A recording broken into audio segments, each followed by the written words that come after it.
ಹಾಗೆ ಚಿತ್ರರಂಗ ಪ್ರಾರಂಭವಾಗಿ ಸುಮಾರು 100 ವರ್ಷಗಳ ಆಸ್ಪಾಸ್ನಲ್ಲಿದೆ. ಈ ಮಧ್ಯದಲ್ಲಿ ಬೇಕಾದಷ್ಟು ಟೆಕ್ನಾಲಜಿಗಳು ಬದಲಾವಣೆ ಆಯಿತು. ನಾವೆಲ್ಲ ಕರ್ನಾಟಕದವರು, ಕೇರಳ ಮತ್ತು ಬೇರೆ ಬೇರೆ ಆಂಧ್ರ, ಈ ಎಲ್ಲ ರಾಜ್ಯಗಳು ಕೂಡ ಆಗಿನ ಕಾಲದಲ್ಲಿ ನಾವು ಮದ್ರಾಸ್ನ ಮೇಲೆ ಅವಲಂಬಿತರಾಗಿದ್ವಿ.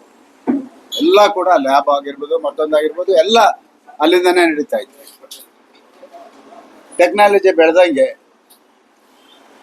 ಆಗಿನ ಮುಖ್ಯಮಂತ್ರಿ ರಾಮಕೃಷ್ಣ ಹೆಗಡೆ ಅವರು, ಮತ್ತು ಇವತ್ತು ನಾವು ನೆನೆಸ್ಕೋಬೇಕು ಶಂಕರ್ ನಾಗ್ ಅವರು ಬಹಳಷ್ಟು ಪ್ರಯತ್ನ ಮಾಡಿ ಚಿತ್ರರಂಗ ಕರ್ನಾಟಕದಲ್ಲೇ ತಳ ಊರಬೇಕು ಅಂತ ಹೇಳಿ ಬಹಳಷ್ಟು ಪ್ರಯತ್ನ ಮಾಡಿ ಆ ಚಿತ್ರರಂಗವನ್ನು, ಚೆನ್ನೈನಲ್ಲಿದ್ದಂಥ ಚಿತ್ರರಂಗವನ್ನು ಬೆಂಗಳೂರು ಕರ್ತಿದ್ದಾರೆ. ಈ ಸಂದರ್ಭದಲ್ಲಿ ಅಲ್ಲಿ ಲ್ಯಾಬು ಅವರೆಲ್ಲ ಕೂಡ ವಲಸೆ ಇಲ್ಲಿಗೆ ಬಂದು ನಮಗೆ ಇಲ್ಲೇ ಎಲ್ಲವನ್ನು ಮಾಡಿಕೊಡುವಂಥ ಕೆಲಸವನ್ನು ಮಾಡುತ್ತೀವಿ. ಟೆಕ್ನಾಲಜಿ ಬೆಳೆದಂಗೆ ಇವಾಗ ಆಗಿನ ಟೆಕ್ನಾಲಜಿ ಹೋಗಿ ಇವಾಗ ಹೊಸ ಟೆಕ್ನಾಲಜಿ ಬಂದಿದ್ದೀವಿ. ಮುಂದೇನು ಬದಲಾವಣೆ ಆಗ್ಬೋದು, ಬೇಕಾದಷ್ಟು ಆಗುತ್ತೆ. ನಮಗೆ ಭಾಳ ಮುಖ್ಯವಾಗಿ ನಾವು ಸಿನಿಮಾ ಇಲ್ಲಿ ಶುರು ಮಾಡಿ ಮುಗಿಸಿ ಎಲ್ಲ ಆದಮೇಲೆ ನಾವು ಪ್ರತಿಯೊಂದಕ್ಕೂ ಕೂಡ ನಾವು ಚೆನ್ನೈಗೆ ಹೋಗಿ UFO ಮತ್ತು ಕ್ಯೂಬು ಇದ್ರ ಮೇಲೆ ಕಂಟೆಂಟ್ ತಗೊಂಡೋಗಿ ಅಲ್ಲಿಂದ ಡೌನ್ಲೋಡ್ ಮಾಡಿಸ್ಕೊತಾ ಇದ್ವಿ. ಆ ಪರಿಸ್ಥಿತಿ ನಮ್ಮ ನಿರ್ಮಾಪಕರಿಗಿತ್ತು. ಆದರೆ ಇವತ್ತು ನಾವು ಹಲವಾರು ಬಾರಿ UFO ಮತ್ತು ಕ್ಯೂಬ್ನವ್ರಿಗೆ ನಾವು ಮನವಿ ಮಾಡಿ ಫಿಲಿಂ ಚೇಂಬರ್ನಿಂದ ಬಹಳಷ್ಟು ಒತ್ತಡವನ್ನು ಅವ್ರ ಮೇಲೆ ತಂದು ನಮಗೆ ಭಾಳ ಕಷ್ಟ ಆಗುತ್ತೆ, ನೀವು ಇಲ್ಲಿ ಕ್ಯೂಬು ಇದೆಲ್ಲ ಇಟ್ಕೊಂಡು ನೀವು ಡೌನ್ಲೋಡ್ ಮಾಡೋದಕ್ಕೆ ನಾವು ಅಲ್ಲಿಗೆ ಹೋಗಬೇಕು ಅಂದರೆ ಬೇಕಾದಷ್ಟು ಲಕ್ಷಾಂತರ ರೂಪಾಯಿ ಖರ್ಚಾಗುತ್ತೆ ಅಂತ ಹೇಳಿ ಆಮೇಲೆ ಒಂದು ರೀತಿ ಪ್ರೆಷರ್ ತಂದಂಥ ಸಂದರ್ಭದಲ್ಲಿ ಪಾಪ ಅವರು ಕೂಡ ನಮ್ಮ ಮನವಿಯನ್ನು ನಾವು ಒಪ್ಕೊಂಡು ಇವತ್ತು ಇಲ್ಲೇ ಡೌನ್ಲೋಡ್ ಆಗೋದು, ಇಲ್ಲೇ ಅಪ್ಲೋಡ್ ಆಗಿ ಸಿನಿಮಾ ಇಲ್ಲಿಂದನೇ ಹೊರಗಡೆ ಬರುವಂಥ ಒಂದು ಕಾರಣದಿಂದ ಟೆಕ್ನಾಲಜಿನ ಅವರು ಇಲ್ಲಿ ತಂದಿದ್ದಾರೆ. ಭಾಳ ಖುಷಿ ಆಯಿತು. ನಾನು ಇದೇ ಸಂದರ್ಭದಲ್ಲಿ ನಾನು ಕ್ಯೂಬ್ನವ್ರಿಗೂ ಮನವಿ ಮಾಡ್ಕೊಳ್ತೀನಿ. ಯಾಕೆ ಅಂತ ಹೇಳಿದ್ರೆ, ನೀವು ಕೂಡ ಇವತ್ತು ಕ್ಯೂಬ್ ಹೇಗಿದೆಯೋ ಹಾಗೆ ನೀವು ಇಲ್ಲಿ ಇದ್ದೀರ, ನೀವು ಕೂಡ ಅದನ್ನು ಅಳವಡಿಸ್ಕೋಬೇಕು. ಏನು ಕ್ಯೂಬ್ನವ್ರು ಇವತ್ತು ನಿರ್ಮಾಪಕರಿಗೆ ಇಷ್ಟೊಂದು ಸಹಾಯ ಮಾಡಿದಾರೋ ಅದನ್ನು ನೀವು ಅಳವಡಿಸ್ಕೋಬೇಕು ಅಂತ ಹೇಳಿದ್ದೀವಿ. ಇಲ್ಲ ಅಂದರೆ ಬಿಸ್ನೆಸ್ಸು ಯಥಾವತ್ತಾಗಿ ಕ್ಯೂಬ್ಗೆ ಜಾಸ್ತಿ ಹೋಗುತ್ತೆ. ಯಾಕೆ ಅಂತ ಹೇಳಿದ್ರೆ ನಾವೇನು ಮಾಡೋಕ್ಕಾಗಲ್ಲ, ನಾವು ಚೆನ್ನೈಗೆ ಹೋಗ್ಬೇಕಾಗತ್ತೆ ಸಂದರ್ಭ ಬಂದಾಗ ಕಷ್ಟ ಆಗುತ್ತೆ. ಆಗ ಕ್ಯೂಬ್ನವರೇ ಎಲ್ಲವನ್ನ ಆಕ್ರಮಿಸ್ಕೊಳ್ತಾರೆ ಮುಂದಕ್ಕೆ. ಅದನ್ನು ಅವರು ಕೂಡ ಅರ್ಥ ಮಾಡ್ಕೋಬೇಕಾಗಿದೆ. ಇವತ್ತು ವಿಶೇಷವಾಗಿ ನಮ್ಮ ಚಲನಚಿತ್ರ ನಿರ್ಮಾಪಕರಿಗೆ ಕ್ಯೂಬ್ ಸಂಸ್ಥೆ ನೀವೇನಿದ್ದೀರ, ನೀವು ತುಂಬ ಶ್ರಮಪಟ್ಟು ಇಲ್ಲೇ ಆಗಬೇಕು ಅನ್ನೋ ಒಂದು ಇದನ್ನು ಶ್ರಮಪಟ್ಟು ಇಲ್ಲಿ ಮಾಡಿದ್ದೀರ. ಅದಕ್ಕಾಗಿ ಚಿತ್ರರಂಗದ ಪರವಾಗಿ ನಿಮ್ಮನ್ನು ಅಭಿನಂದಿಸ್ತೀನಿ. ಯಾಕೆಂತಂದರೆ ನೀವು ಕೂಡ ಅರ್ಥ ಮಾಡಿಕೊಂಡು ಒಂದು ಸಾರಿ ನಾವು ಏನಾದ್ರು ಅಲ್ಲಿ ಅಪ್ಲೋಡ್ ಮಾಡೋಕ್ಕೆ ಹೋದರೆ ಎಷ್ಟು ಖರ್ಚಾಗ್ಬೋದು ಅದೆಲ್ಲ ನಿಮಗೆ ಗೊತ್ತಿದೆ. ನಮ್ಮ ನಿರ್ಮಾಪಕರು ಭಾಳಷ್ಟು ಸಾರಿ ಹೇಳಿದ್ದಾರೆ, ಮತ್ತು ಹಂಚಿಕೆದಾರರು ಹೇಳಿದ್ದಾರೆ. ಎಲ್ಲವನ್ನ ಮನಗಂಡು ಇವತ್ತು ಇಲ್ಲೇ ಈ ಒಂದು ಅಪ್ಲೋಡ್ ಮಾಡುವಂಥ ಕೆಲಸವನ್ನು ನೀವು ಮಾಡಿದ್ದೀರಾ. ಚಿತ್ರರಂಗದ ಪರವಾಗಿ ಮತ್ತು ನಿರ್ಮಾಪಕರ ಪರವಾಗಿ ನಿಮ್ಮನ್ನು ಅಭಿನಂದಿಸ್ತೀನಿ. ನಿಮ್ಮ ಈ ಒಂದು ಕಾರ್ಯಕ್ಕೆ ನಾವೆಲ್ಲರೂ ನಿಮ್ಮ ಜೊತೆ ಇರ್ತೀವಿ. ಈ ಒಂದು ಟೆಕ್ನಾಲಜಿ ಬೆಳೆದಂಗೆಲ್ಲ ಅದನ್ನು ನೀವು ಇಲ್ಲೇ ಮುಂದುವರಿಸ್ಕೊಂಡು ನಮಗೆ ಅನುಕೂಲ ಮಾಡಿಕೊಡ್ಬೇಕು ಅಂತ ಮತ್ತೊಮ್ಮೆ ನಿಮ್ಮನ್ನು ಕೇಳ್ಕೊಳ್ತೀನಿ. ಆಲ್ ದ ಬೆಸ್ಟ್, ಒಳ್ಳೆಯದಾಗಿ.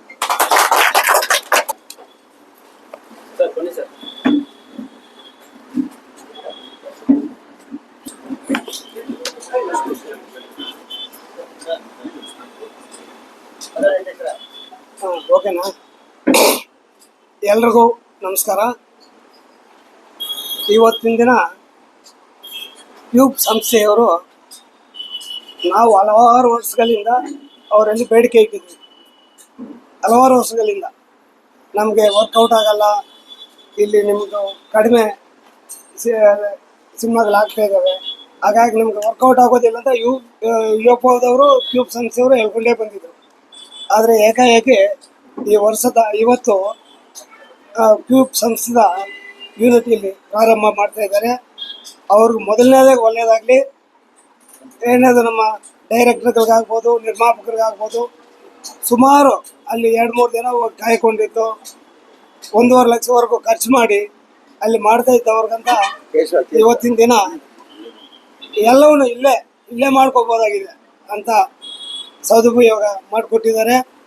ಅವ್ರ ಸಂಸ್ಥೆಗೂ ಹಾಗೂ ಅವರೆಲ್ಲರಿಗೂ, ನಮ್ಮ ಕಾರ್ತಿಕ್ ಮತ್ತು ನಮ್ಮ ಇವರು ಸತೀಶ್ ಅವರು, ಇವರೆಲ್ಲ ಮುಂದೆ ನಿಂತು ಹೋರಾಟ ಮಾಡಿ ಅವ್ರ ಸಂಸ್ಥೆಯಲ್ಲಿ ಇಲ್ಲಿ ಯೂನಿಟ್ ಪ್ರಾರಂಭ ಮಾಡೋಕ್ಕೆ ಶ್ರಮ ಪಟ್ಟಿದ್ದಾರೆ. ಅವ್ರಿಗೂ ನಮ್ಮ ಚಲನಚಿತ್ರ ವಾಣಿಜ್ಯ ಮಂಡಳಿಯಿಂದ ಅಭಿನಂದನೆಗಳು ತಿಳಿಸ್ತಾ, ಇನ್ಮೇಲೆ ಮುಂದಕ್ಕೆ ಎಲ್ಲ ನಡ್ಕೊಂಡು ಹೋಗ್ಲಿ ಅಂತೇಳಿ ಪ್ರಾರ್ಥನೆ ಮಾಡ್ತಾ ನಮಸ್ಕಾರ ಸರ್. ಈ ಒಂದು ಕ್ಯೂಬ್ ಸಂಸ್ಥೆಯವರು ಕಾರ್ತಿಕ್ ಮತ್ತು ಸತೀಶ್ ನಿರ್ಮಾಪಕರಿಗೆ ಅನುಕೂಲ ಆಗುವಂಥ ಒಂದು ಕೆಲಸವನ್ನು ಮಾಡಿದ್ದಾರೆ. ನಮ್ಮ ಕಮಿಟಿ ಮೊದಲು ಬಂದ ಮೇಲೆ ನಾವು ಫಸ್ಟ್ ಲೆಟರ್ ಬರೆದ್ವಿ ಕ್ಯೂಬ್ನವ್ರಿಗೆ, ಎಲ್ಲ ಕಂಪ್ನಿಯವ್ರಿಗೂ ಬರೆದ್ವಿ. ಆ ಒಂದರಲ್ಲಿ ಕ್ಯೂಬ್ನವರು ಭಾಳ ನಮ್ಗೆ ಇಮಿಡಿಯೇಟಾಗಿ ಒಂದು ರಿಪ್ಲೈ ಕೊಟ್ಟರು. ನಾವು ಆದಷ್ಟು ಬೇಗ ಇದನ್ನು ನಾವು ಬ್ಯಾಂಗ್ಳೂರಲ್ಲಿ ಟ್ರಾನ್ಸ್ಫರ್ ಮಾಡುವಂಥ ಒಂದು ಏನು ಮೆಸೇಜಸ್ ಆಗ್ತಾ ಇದೀವಿ ಅಂತ ಹೇಳ್ಬಿಟ್ಟು ಭಾಳ ಖುಷಿ ಆಯಿತು. ಆದರೂ ಕೂಡ ಕೆಲವು ನಿರ್ಮಾಪಕರಿಗೆ ಇನ್ನೂ ಆಗ್ತಾರಾ ಇಲ್ವಾ ಅಂತ ಡೌಟ್ ಇತ್ತು. ಈ ಒಂದು ಅವರು ಆಯ್ಕೆ ಎಲ್ಲ ನಮ್ಮ ನಿರ್ಮಾಪಕರಿಗೆ ಸಾಕಷ್ಟು ಅನುಕೂಲವಾಗುವಂಥ ಕೆಲಸಗಳು ಹಿಂದೆ ನಾವೆಲ್ಲವೂ ಕೂಡ ಏನು ಮಡ್ರಾಸಲ್ಲಿ ಮಾಡ್ತಾ ಇದ್ವೋ ಒಂದೊಂದೇ ಕರ್ನಾಟಕ ಬರ್ತಾನೆ ಇತ್ತು ಹಿಂದಿನ. ಅದೇ ಥರ ಈ ಕ್ಯೂಬ್ ಏನು ಟ್ರಾನ್ಸ್ಫರ್ ಮಾಡೋದಿದೆಯೋ ಎಲ್ಲ ನಿರ್ಮಾಪಕರು ಇದನ್ನು ಸದುಪಯೋಗ ಪಡಿಸ್ಕೋಬೇಕು. ನೀವು ಏನು ಚೆನ್ನೈಗೆ ಹೋದಾಗ ಖರ್ಚು ವೆಚ್ಚಗಳು 1 ಬರ್ತಿತ್ತು, 4 ಬರ್ತಿತ್ತು ಅಂತ ಕೆಲವರು ಹೇಳ್ತಾ ಇರೋದು, ಅದನ್ನ ಇವಾಗ ಇಲ್ಲಿ ಕಡಿಮೆ ವೆಚ್ಚದಲ್ಲಿ ನಿಮಗೆ ಸಿಗ್ತಾ ಇದೆ. ಏನು ಸತೀಶ್ ಅವರು ಮತ್ತೆ ಕಾರ್ತಿಕ್ ಅವರು ಕ್ಯೂಬ್ ಕಂಪ್ನಿಯವ್ರು ಮಾಡಿದಾರೋ ಅವ್ರಿಗೆಲ್ಲ ಕೂಡ ನಿಮ್ಮ ಸಪೋರ್ಟ್ ಇದ್ರೆ ಇದೇ ತರ ಮುಂದಿನ ಕಂಪ್ನಿಯವರು ಕೂಡ ಮಾಡ್ತಾರೆ ಅಂತ ಕೇಳ್ಕೊಡ್ತೀವಿ. ನಿರ್ಮಾಪಕರೆಲ್ಲರೂ ಕೂಡ ಈ ಸದುಪಯೋಗ ಪಡ್ಕೊಳ್ಳಿ ಅಂತ ಕೇಳ್ಕೊಡ್ತೀವಿ.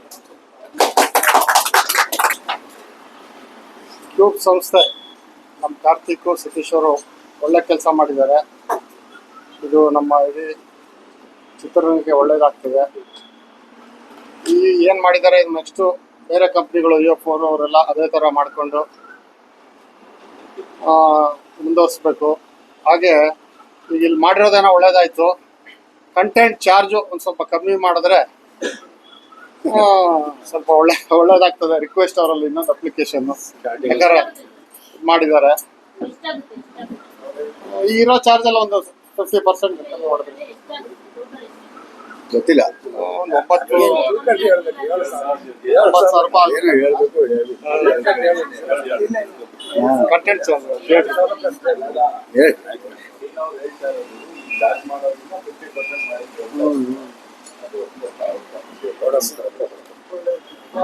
ಅದೇ ಥರ ಈ ಬೇರೆ ಕಂಪ್ನಿಗಳನ್ನು ಇಲ್ಲಿ ಮಾಡಿ ಉದ್ಯಮ ಅಭಿವೃದ್ಧಿಗೆ ದಾರಿ ಮಾಡಿಕೊಡ್ಬೇಕು. ಈಗ ಇವರು ಮಾಡಿರೋದಕ್ಕೆ ನಾವು ಇವರಿಗೆ ವಿಶ್ ಯು ಆಲ್ ಸಕ್ಸಸ್ ಹೇಳ್ತೀರಿ. ನಮಸ್ಕಾರ.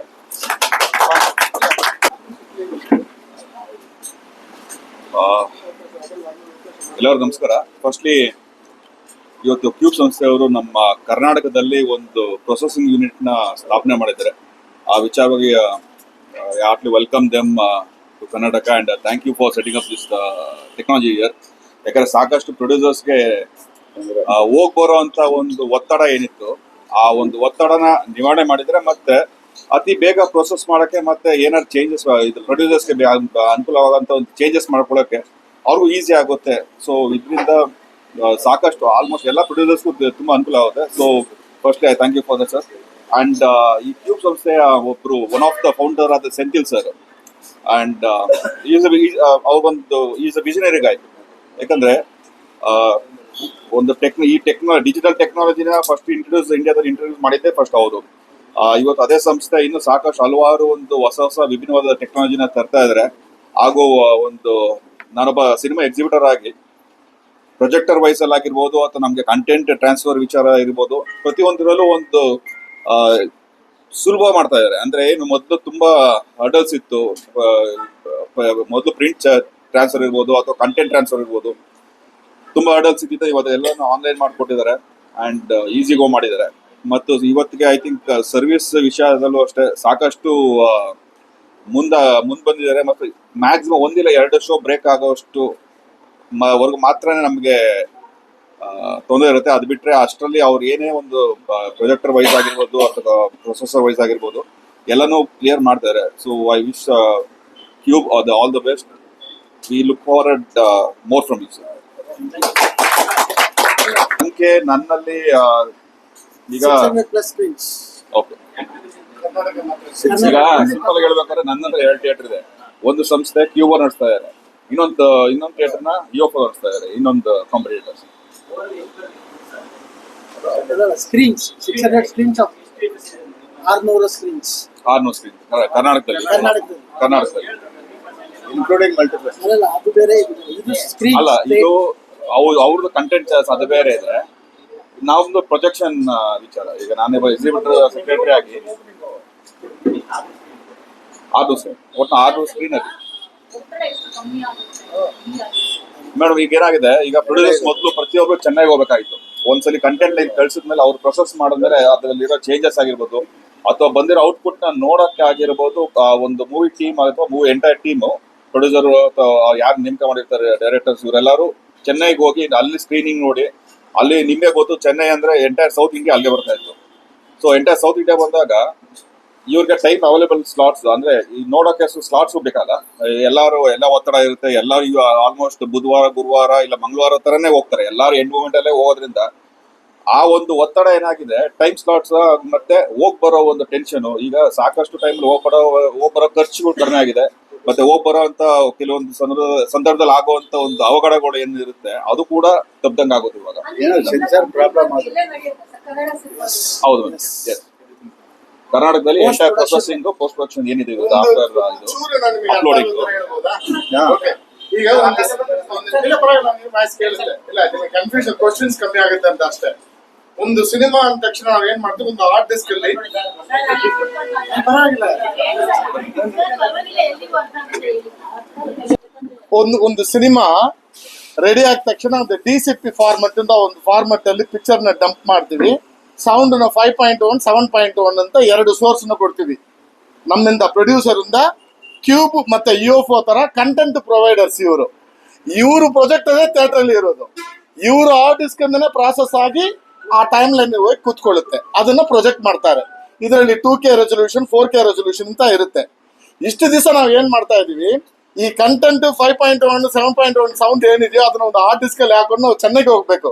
ಅಗ್ರಿಮೆಂಟ್ ಮಾತ್ರ ಇಲ್ಲಿ ಮಾಡ್ತೀವಿ, ಚೆನ್ನೈಗೆ ಹೋಗ್ಬೇಕು. ಚೆನ್ನೈಗೆ ಹೋಗಿ ಪ್ರಾಸೆಸ್ ಮಾಡಿ ಕ್ವಾಲಿಟಿ ಅಲ್ಲೇ QC ಮಾಡಿ ಓಕೆ ಹೇಳಿದ ಮೇಲೆ ಥಿಯೇಟರ್ಗೆ ಬರುತ್ತೆ. ಈಗ ಚೆನ್ನೈಗೆ ಹೋಗುವ ಆ ಪ್ರಾಸೆಸ್ ಇರಲ್ಲ. This is one thing. ಇಒಫೋ ಕ್ಯೂಬ್ಗೆ ಏನ್ ಡಿಫ್ರೆನ್ಸ್ ಅಂತ ಕೇಳಿದ್ರಿ, ಇಒಫೋ ಕ್ಯೂಬ್ TSR ಕೇಸರ ಈ ತರ 4 ಸರ್ವಿಸ್ ಪ್ರೊವೈಡರ್ಸ್ ಕರ್ನಾಟಕದಲ್ಲಿ 4 ಜನ ಇದ್ದಾರೆ. ಒಬ್ಬೊಬ್ರು ಒಂದೊಂದು ಸರ್ವಿಸ್ ಪ್ರೊವೈಡರ್ ಅಷ್ಟೇ. ಒಂದೊಂದು ಎಕ್ಸಿಬಿಟರ್ ಆ ಸರ್ವಿಸ್ ಪ್ರೊವೈಡರ್ ಜೊತೆ ಅಗ್ರಿಮೆಂಟ್ ಮಾಡ್ಕೊಂಡಿರ್ತಾರೆ. ಏನಂತ, ನನ್ನ ಪ್ರೊಜೆಕ್ಟರು ನಾನು ಕಂಟೆಂಟ್ ಕೊಡ್ತೀನಿ ಅದನ್ನ ಪ್ರೊಜೆಕ್ಟ್ ಮಾಡಿ ಅಂತ ಹಾಕೊಂಡಿರ್ತಾರೆ. ಅವರು ಅದನ್ನ ಇದು ಮಾಡ್ತಾರೆ ಇಷ್ಟೇ. ಸೊ ಚೆನ್ನೈಗೆ ಹೋಗೋ ಪ್ರಾಸೆಸ್ ಕಮ್ಮಿ ಆಗುತ್ತೆ. This is the first thing. ನಾನು ಇದನ್ನ ನಿಮಗೆ ಸಿಂಪಲ್ ಆಗ್ಬೇಕು ಅಂತ ಇದನ್ನ ಮಾತಾಡಕ್ ಬಂದಿದ್ದು. ನನ್ನ ಕಡೆಯಿಂದ ಕ್ಯೂಬ್ ಅವರಿಗೆ ಒಂದೇ ಒಂದು ರಿಕ್ವೆಸ್ಟ್ ಇದೆ. ಏನಂದ್ರೆ, ತಮಿಳ್ ಸಿನಿಮಾದಲ್ಲಿ ತೆಲುಗು ಸಿನಿಮಾದಲ್ಲಿ ಮೂವಿ ಬಫ್ ಅಂತ ಇವ್ರದ್ದು ಏನು ಒಂದು ಡಿವಿಷನ್ ಇದೆಯೋ, ಯೂಟ್ಯೂಬ್ ಚಾನಲ್ ಅಲ್ಲಿ ಪರ್ಟಿಕ್ಯುಲರ್ಲಿ ಅವ್ರದ್ದು ಸಖತ್ ಪಾಪ್ಯುಲರ್ ಅದು. ಆ ಕ್ಲಿಪ್ ನ ಒಂದು ಒಂದು ಸಿನಿಮಾದ ಕ್ಲಿಪ್ ನ ತಗೊಂಡು ಅದರಲ್ಲಿ ಹಾಕ್ತಾರೆ. ಸಮ್ಟೈಮ್ಸ್ NOC ತಗೊಂಡು ಟ್ರೈಲರ್ ಹಾಕ್ತಾರೆ, ಇದೆಲ್ಲ ಮಾಡ್ತಾರೆ. ಇದನ್ನ ಇವರು ಇಲ್ಲಿನ ಚೂರು ಕನ್ನಡ ಸಿನಿಮಾಗೆ ಯೂಸ್ ಆದ್ರೆ ಫೆಸಿಲಿಟೀಸ್ ಮಾಡಿಕೊಟ್ರೆ ಕನ್ನಡ ಸಿನಿಮಾನು ಪಬ್ಲಿಸಿಟಿ ವೈಸ್ ಚೆನ್ನಾಗಿ ಆಗುತ್ತೆ ಅನ್ನೋದು ನನ್ನ ಒಂದು ರಿಕ್ವೆಸ್ಟ್. ಅದರಿಂದ ಅಗ್ರಿಮೆಂಟ್ ಮಾಡ್ಕೊಳ್ಳುವಾಗಲೇ ಒಂದು ಅಗ್ರಿಮೆಂಟ್, ಎನಿ ಪ್ರೊಡ್ಯೂಸರ್ ಅಷ್ಟು ಗೋ ಅಂಡರ್ ದ ಅಗ್ರಿಮೆಂಟ್. ಇಲ್ಲಿ ಬಂದು ಅಗ್ರಿಮೆಂಟ್ ಮಾಡಿದ ಮೇಲೆನೆ ಪ್ರಾಸೆಸ್ ಸ್ಟಾರ್ಟ್ ಆಗೋದು. ಆ ಅಗ್ರಿಮೆಂಟ್ ಜೊತೆನೆ ಮೂವಿ ಬಫ್ದು ನಮಗೆ ಅದು ಆಟೋಮೆಟಿಕಲಿ ಒಂದು ಕ್ಲಿಪ್ ತಗೊಳ್ಳೋದಾಗ್ಲಿ, ಒಂದು ಟೀಸರ್ ನ NOC ತಗೊಂಡು, ಈಗ ಟೀಸರ್ ಆಗಲ್ಲ ಬಿಕಾಸ್ ಆಡಿಯೋ ಕಂಪನಿ ಬಿಡಲ್ಲ. ಸಪೋಸ್ ಆಡಿಯೋ ಕಂಪನಿ ಜೊತೆ ಟೈಅಪ್ ಆಗದೆ ಇರುವ ಟೀಸರ್ಸ್ ಏನಾದಿದ್ರೆ ಇವ್ರು ಹಾಕಿದ್ರೆ ಮೂವಿ ಬಫ್ ಇವರ YouTube channel is very very popular. ಅದರಲ್ಲಿ ಸಿನಿಮಾ ಆ ಕ್ಲಿಪ್ ನ ನೋಡ್ಬಿಟ್ಟು ಥಿಯೇಟರ್ಗೆ ಬರೋ ಜನ ಎಲ್ಲ ಇದ್ದಾರೆ. ಅದನ್ನ ಚೂರು ಮಾಡಬೇಕು ಅನ್ನೋದೇ ನನ್ನ ಉದ್ದೇಶ. ಅದಕ್ಕೋಸ್ಕರ ನಾನು ಮಾತಾಡಕ್ ಬಂದಿದ್ದು. ಅದರ್ವೈಸ್ ನಾನು ಎಕ್ಸ್ಪ್ಲೈನ್ ಮಾಡಿದ್ದು ಬೇರೆ. ಇಷ್ಟೇ ಪ್ರಾಸೆಸ್. ಎನಿ ಕಂಟೆಂಟ್ ಯಾರಿಗೆ ನೀವು ರೈಟ್ಸ್ ಕೊಟ್ಟಿದ್ದೀರೋ ಅವ್ರು NOC ಕೊಟ್ರೆ ಹಾಕೋಬಹುದು. ಥಿಯೇಟರ್ ಅಲ್ಲಿ ಹಾಡ್ ಹಾಕೋದು ಅವ್ರು ಎಕ್ಸ್ಪ್ಲೈನ್ ಮಾಡ್ತಾರೆ. ನಾನು ಸಿಂಪಲ್ ಆಗಿ ಹೇಳ್ತೀನಿ. ಅದೇ 2 ತರ ಇದೆ ಅವ್ರ ಹತ್ರ. ಒಂದು ಬಂದು ನೀವು ಕಂಟೆಂಟ್ ಅನ್ನು ಕೊಡ್ತೀರಾ, ಆ ಪ್ರಾಸೆಸ್ ಚಾರ್ಜ್ ಮಾಡ್ತಾರೆ. ಅಪ್ರಾಕ್ಸಿಮೇಟ್ಲಿ 17,000 ಹಾಡ್ ಬರುತ್ತೆ. ಅಷ್ಟು ಕೊಟ್ರೆ ಒನ್ಲಿ PVR ಐನಾಕ್ಸ್ ಪ್ರಾಪರ್ಟಿ, ಅಷ್ಟು ಪ್ರಾಪರ್ಟಿಗೂ ಒಂದು ಲಿಸ್ಟ್ ಇಟ್ಟಿರ್ತಾರೆ. ಅರೌಂಡ್ 55 ಪ್ರಾಪರ್ಟೀಸ್ ಏನೋ, ಇಫ್ ಐ ಆಮ್ ರೈಟ್, 37 ಪ್ರಾಪರ್ಟೀಸ್ಗೆ ಫ್ರೀ ಆಗಿ ತಲುಪಿಸ್ಬಿಡ್ತಾರೆ. ಪ್ಲೇ ಮಾಡೋದು ಬಿಡೋದು ಅವ್ರಿಗೆ ಬಿಟ್ಟಿದ್ದು, PVR ಐನಾಕ್ಸ್ಗೆ ಬಿಟ್ಟಿದ್ದು. ಇವ್ರ ಕೆಲಸ ಏನಂದ್ರೆ ನಾವು ಕೊಡುವ ಕಂಟೆಂಟ್ ನ ಪ್ರಾಸೆಸ್ ಮಾಡಿ DCP ಆಗಿ ಕನ್ವರ್ಟ್ ಮಾಡಿ, DCP ಅಂದ್ರೆ ಡಿಜಿಟಲ್ ಸಿನಿಮಾ ಪ್ಯಾಕೇಜ್ ಆಗಿ ಕನ್ವರ್ಟ್ ಮಾಡಿ PVR ಐನಾಕ್ಸ್ ಕಳ್ಸಿಬಿಡ್ತಾರೆ. ಅಲ್ಲಿ ಅವ್ರ ಹತ್ರ ನಾವು ರಿಕ್ವೆಸ್ಟ್ ಮಾಡ್ಕೋಬೇಕು ಫ್ರೀ ಆಗಿ ಹಾಕಿ ಅಂತ. ಅವರು ಈಗ ಕೋಆಪರೇಟ್ ಮಾಡ್ತಾ ಇದ್ದಾರೆ. 1 or 2 weeks ಕನ್ನಡ ಸಿನಿಮಾ ಎಲ್ಲಿ ಪ್ಲೇ ಆಗುತ್ತೋ ಅಲ್ಲಿ ಪ್ಲೇ ಮಾಡ್ತಾರೆ. This is one process. Other process ಏನಂದ್ರೆ ಕಮರ್ಷಿಯಲ್ ಆಗಿದ್ದಾರೆ ಅಂದ್ರೆ 3.5 ಲಕ್ಷ ಪ್ಯಾಕೇಜ್ ಇದೆ, ಕಂಪಲ್ಸರಿ ಪ್ಲೇ ಆಗುತ್ತೆ. ಅದನ್ನ ನೀವು ಸ್ಕಿಪ್ ಮಾಡಕ್ ಆಗಲ್ಲ. ಅರೌಂಡ್ 3.5 lakhs ಏನೋ ಇದು 50 theaters depends on the theatre. ಅದು ಕಮರ್ಷಿಯಲ್ ಪ್ಯಾಕೇಜ್. ಫ್ರೀ ಆಗು ಮಾಡ್ತಾರೆ ಸರ್. ಇದು ನನಗೆ ಗೊತ್ತಿರೋದು. ಪ್ಯಾನ್ ಇಂಡಿಯನ್ ಸಿನಿಮಾ ಅಂತಂದ್ರೆ 1200 500 ಸ್ಕ್ರೀನ್ಸ್ ಎಲ್ಲ ಹೋಗುತ್ತೆ. ಸೊ ಇಲ್ಲಿ 600 ಅಷ್ಟೇ ಆಗೋದು. ಇನ್ನೂ ಜಾಸ್ತಿ ಸ್ಕ್ರೀನ್ ಮಾಡ್ಬೇಕು ಅಂದ್ರೆ ಬೇರೆ ರಾಜ್ಯಕ್ಕೆ ಹೋಗ್ಬೇಕು. ಹೌದು, ಬೇರೆ ರಾಜ್ಯಕ್ಕೆ ಹೋಗ್ಬೇಕು. This is only for Kannada. Probably ಅವ್ರು ಏನ್ ಮಾಡ್ತಾರೆ, ಕಂಟೆಂಟ್ ಇಲ್ಲೇ ತಗೊಂಡು they may only send it to Chennai or something. ಅದು ಅವರೇ ಡಿಸೈಡ್ ಮಾಡಬೇಕು. This is only for the Kannada center. ಗೊತ್ತಿಲ್ಲ ಅವರು ಪ್ಲೀಸ್. ಎಲ್ಲರಿಗೂ ನಮಸ್ಕಾರ. I want to apologize. I cannot fluently talk in Kannada, so please bear. Thanks, sir. Thanks for coming. For a long time, more than 10-15 years, we are discussing about this bringing a mastering facility to Bangalore to help the Kannada industry. We also want to participate in this thing. Like Dayalan sir mentioned and team mentioned, they used to travel to Chennai, spend 3-4 days there, make the content there ready, and then come back here. From there, every other changes they need to spend a lot of time there. So because the industry, there is some kind of a cost. We need to invest on the projector. It's 4K projector, Atmos, and there is an investment over here. So when we want mastering, whatever we're doing, we're not charging much. So when we do an investment over here, we need to be reasonably manage our cost also. So now it's the right time. The industry also asking. Even now we are not breaking, but somewhere we want to take this forward so that we can start somewhere and gradually grow on. So this is more related to the cost factor than any other factors. Now, fortunately, Kannada industry is moving up, so we thought it's the right time to support them by bringing infrastructure so that their travel costs, their additional costs, whichever they spend outside, will be minimized. And so far, they need to take one hard disk and travel to 5 different service providers and give them the content. Now, they can master it one shop and they can just issue the KDM via mail, so that it saves a lot of time. Same where if they want to release a content here in subtitle, we also set up a subtitle facility here. We also set up a audio description facility. Now the government has given a rule saying that you have any movie with more than 2 language, you have to do a subtitle and also audio description CC. We set up over here. So Cube as a company, we focus on 3 things. One is bringing a technology inside, reaching out to more people, and also making sure that it's secured in all possible ways. So bringing everything in one space gives them access and also a control and also a security. So there is no need for any producer to take the content to roam around and depend upon some third party to make sure that content piracy is happening. Now it's coming to everything to one single house so that they can handle the piracy very well. So because wherever content coming in, the processing and delivery, everything is done. From here, you can technically master the content, do all the subtitling, do the censor, and deliver across the world, close to around 140 countries. You can manage just sitting at your home desk. There is no need for any production to travel beyond this office. So that's the first step we are doing. Then slowly we are trying to bringing in much more technology like Epic, and we are also very interested to work with producer council and association chambers to bring in the movie buff also. We can create a platform where production can freely use that platform for promotions. We can also tie up with the theatre owners to support the trailers and other stuff. We can really work with the chambers so that they also benefit, theatre also benefit, and somewhere we can balance it. Definitely we will do it. And we also planning to start Epic Screen. Epic is similar to your IMAX, where you can see everything in large format, 1:8:9 format. So soon we are also trying to introduce in Karnataka. So mostly that will also start. ವಾಣಿಜ್ಯ ಮಂಡಳಿ ಜೊತೆ discuss ಮಾಡಿ Yes, sir. ತುಂಬಾ ಸಿನಿಮಾಗಳು ಇನ್ನೇನು release ready ಆಗಿರ್ತವೆ, ಕ್ಯೂಬಲ್ problem ಆಗಿದೆ ಅಂತ ದೊಡ್ಡ ಕನ್ಫ್ಯೂಷನ್ ಇದೆ. ಒಂದು ಹೊಸ ಪ್ರಾಬ್ಲಮ್ ಅಂತಲ್ಲ. So before going to announce that cinema release date, ಆ ಒಂದು ಪ್ರಾಸೆಸ್ ಮತ್ತೆ ಅದರ ಸಿನಿಮಾಗಳಿಗೆ ಒಂದು ಗೈಡ್ಲೈನ್ಸ್ ಕೊಟ್ಟು ಅಂದ್ರೆ ಬೇಗ ಅಪ್ಲೋಡ್ ಆಗೋದ್ರದ್ದು ಒಂದು problem. What he's telling is there is a belief that there is a delay from uploading from Cube without knowing the technicalities. Yeah. They talk. So you also educate them. Sure. How much advance they have to provide the content, everything. That is Sure, sir. So generally, any movie which you're releasing worldwide, we recommend them to give it before 2 weeks because there are multiple censors in Singapore, Malaysia. There are multiple censors. So for overseas release, we recommend 2 weeks. For India release for censor, we recommend around a week to 10 days. Based upon the censor, we can do it. So earlier the delay was more because the people has to carry the content from here and move to Chennai and then process and come back. Now to master content, a production can hand over in the morning and the evening he can see the content and finalize and go on. So 3 days activity we reduced to within a day. So that will help them to make it faster and reach out to faster. Setup ಈಗ ಬೆಂಗಳೂರಲ್ಲಿ ಆಗಿರೋದ್ರಿಂದ ಪ್ರೊಡ್ಯೂಸರ್ಗೆ financial burden ಕಮ್ಮಿ ಆಗುತ್ತೆ. Yes, sir. So if you consider a production director, editor, cameraman has to travel there and they have to spend the time for 3 days. If you consider that logistics and they have to carry the hard disk, that is the biggest risk because it's unencrypted content. And every other correction, someone has to travel and deliver because you cannot just like send it the content because that's it. So it reduces a lot of time. So 3 days work reduces to 1 day. And there is no cost of logistics, there is no cost of staying, everything. So you just need to sit in your office and you can manage everything. So that reduces a lot of cost. Yes, sir. Cube, we are planning to give a 3 mastering as a package so that there is no need to pay for each and every versions. All the 3 will package into one thing and we can make it free. Sir, it depends, sir. Overseas is different. India is different. Overseas just a logistic charges. India, each theatre, each cinema there is a different charges. 2K there is a different charges. Number of days, whatever it plays, there is a different charges. We can share the price list so you can understand. ನಾವು ಹೇಳಿದ್ದು ಈಗ mastering ಮಾಡುವಾಗ ಒಂದು ಸರಿ mastering ಮಾಡ್ತಾರೆ, second time suppose ನೀವು trim ಮಾಡಿಬಿಡ್ತೀರಾ, ಒಂದು 3 ನಿಮಿಷ ಟ್ರಿಮ್ ಮಾಡ್ತೀರಾ, ಮತ್ತೆ ಅಪ್ಲೋಡ್ ಮಾಡ್ತೀರಲ್ಲ, ಅಪ್ಲೋಡ್ ಮಾಡುವಾಗ ನಾವು ಇಟ್ ಇಸ್ ಚಾರ್ಜಬಲ್. ನಾವು is telling in future 3 times you can do the mastering if there is any correction or something, ಆ ಕನ್ಸೆಷನ್ ಕೂಡ ಅದನ್ನ ಹೇಳ್ತಾರೆ. ಈಗ ಸೆನ್ಸಾರ್ ಆದ್ಮೇಲೆ ಕಟಿಂಗ್ ಕೊಟ್ಟರು ಕೂಡ ಹೌದೌದು, ಅದು ಕೂಡ ಮೋಸ್ಟ್ ಇಂಪಾರ್ಟೆಂಟ್ ಆಗುತ್ತೆ.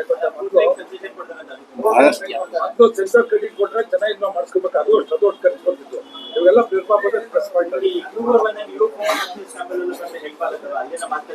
ಫಸ್ಟ್ ನಮ್ಮ ವಾಣಿಜ್ಯ ಮಂಡಳಿ ಒಂದು ಬೆಲೆ ಕೊಟ್ಬಿಟ್ಟು ಅವ್ರು ಬಂದಿದ್ದಾರೆ, ಗೌರವ ಕೊಟ್ಟು ಅವರು ಬರಲಿ.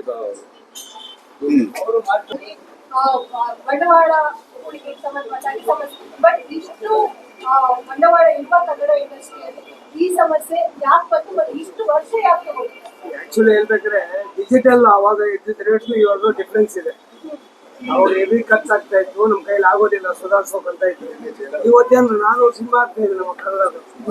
ಅವ್ರು ಎರಡೇ ಒಂದು ಯೂನಿಟ್ ಆಗುತ್ತೆ ಇದ್ದಾಗ ಕೆಲವು ಕೋಟಿ ಕಟ್ಟಬೇಕಾಗುತ್ತೆ.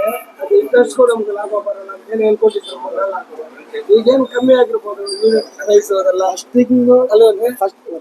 ಫಸ್ಟ್ ಥಿಂಗ್ ಎಲ್ಲರಿಗೂ ವೆಲ್ಕಮ್. ಫಸ್ಟ್ ಥಿಂಗ್ ಏನಂದರೆ DA ಸ್ಟುಡಿಯೋಸೇ ಕಡಿಮೆ ಇತ್ತು. ಇಲ್ಲಿ DA ಸ್ಟುಡಿಯೋಸ್ ಕಡಿಮೆ ಇರೋದ್ರಿಂದ ಕಂಟೆಂಟೇ ಕನ್ನಡದಲ್ಲಿ ಕೊಡೋಕ್ಕೆ ಆಗ್ತಾ ಇರಲಿಲ್ಲ.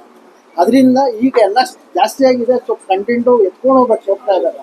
ಮೊದಲು ಅಲ್ಲಲ್ಲೇ ಮಾಡಿ ಅಲ್ಲಲ್ಲೇ ಕೊಡ್ತಾ ಇದ್ರು, ಇವಾಗ ಇಲ್ಲೇ ಮಾಡಿ ಅಲ್ಲಿಗೆ ಒತ್ಕೊಂಡು ಹೋಗ್ತಾ ಇದ್ದಾರೆ. ಅದಕ್ಕೆ ಇವಾಗ ನಾವು ಇದನ್ನು ಪ್ಲಾನ್ ಮಾಡಿದ್ವಿ. ಡಿಲೇ ಏನಕ್ಕೆ ಅಂದರೆ ಅದೇ ಥರ ಸೆಟಪ್ DA ಸ್ಟುಡಿಯೋಸು ಎಲ್ಲನೂ ಇವಾಗ ಕರ್ನಾಟಕದಲ್ಲೇ ಬಂದಿತ್ತು. ಅದರಿಂದ ನಮ್ಮ ಮೊದಲು ಕಮ್ಮಿ ಇತ್ತು, ತುಂಬ ಕಡಿಮೆ ಇತ್ತು. Everything was happening in Chennai or Hyderabad or Mumbai. Now DA studios are there in Karnataka and they are giving the content in Bangalore. Yeah, even caste wise everything was huge. Now it has been okay, so we are doing it.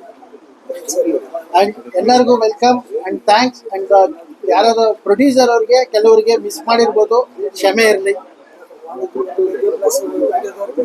ಮೀಡಿಯಾದವ್ರಿಗೆ ಮತ್ತೆ chamber ಎಲ್ಲ Karnataka film ಚೇಂಬರ್ಗೆ ಮತ್ತೆ producer association ಎಲ್ರಿಗೂ ತುಂಬ thanks.